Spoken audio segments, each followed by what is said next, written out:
The Patterson family had only lived in the old farmhouse for 6 months. It was quiet, affordable, and sat on the edge of town, far from traffic and noise. To James and Lydia Patterson, it was the perfect place to raise their two young children, Noah and Grace.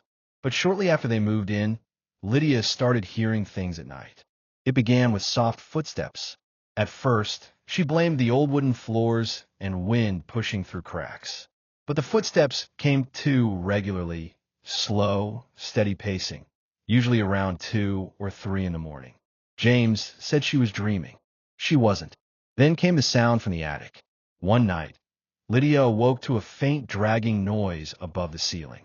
It started at one end of the house and moved to the other, as if something or someone was crawling slowly overhead. She held her breath, clutching James' arm. "You're imagining it," he muttered, half asleep. But the next morning, they found the attic light on. Neither of them had been up there since moving in. Lydia decided to investigate. While the kids were at school and James at work, she pulled down the ladder to the attic. Dust fell like snow as she climbed up.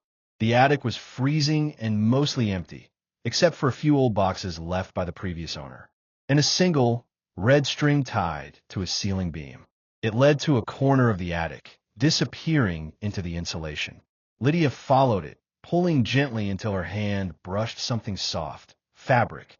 When she pulled it free, she found a blanket, a half-used candle, and an empty food wrapper. Someone had been sleeping there. She called James immediately. He rushed home, searched the attic again, then checked all the doors and windows. Nothing was broken, no sign of forced entry. But they changed the locks anyway and installed a security camera near the attic hatch. 3 nights later, the camera pinged at 3:14 a.m. James opened the app on his phone and went pale. He handed it to Lydia with shaking hands. On the screen was grainy night vision footage, showing the attic hatch slowly opening from the inside. A pale hand appeared, followed by the top of a head. Someone was crawling down. But before the figure's face could be seen clearly, the video cut to static. They called the police. Officers searched the house from top to bottom. Nothing. The attic was empty again. No prints. No belongings. No sign anyone had been there. Maybe it was an old video glitch, one officer suggested. But Lydia knew better. She had been hearing that crawling for weeks. One evening, Lydia was helping Grace brush her teeth when she noticed something. The mirror behind them was slightly fogged, but there was a fingerprint streak across it, too high for Grace to reach. She wiped it off with a towel. The next night, it was back. That night, Lydia couldn't sleep. Around 2:45 a.m., she heard the attic creak again. This time, she got out of bed, silently creeping to the hallway where the attic ladder folded into the ceiling. She looked up. There was a face staring down at her through the crack in the hatch, pale, thin, with wide, sunken eyes. She screamed. James bolted from the room, but by the time he reached her, the face was gone. They didn't wait. They packed the kids, grabbed a suitcase, and drove to a hotel. Police returned the next morning with a full search team.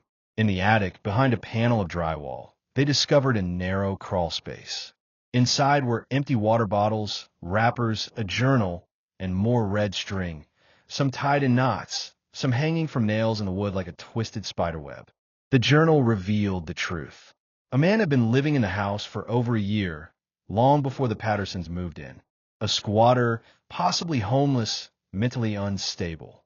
He had entered through an unlocked upstairs window and built a small space in the attic crawl space, only coming out at night to eat from the fridge or watch the family sleep. His final entry read, "They don't know yet, but I love this family. I want to stay. I just want to watch. Just want to be close." Police never found him. It was like he vanished the moment they found his hiding spot.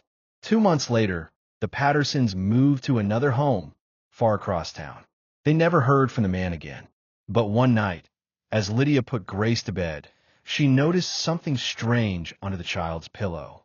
A piece of red string tied in a knot. Grace smiled sleepily. "The ceiling man says hi," she whispered.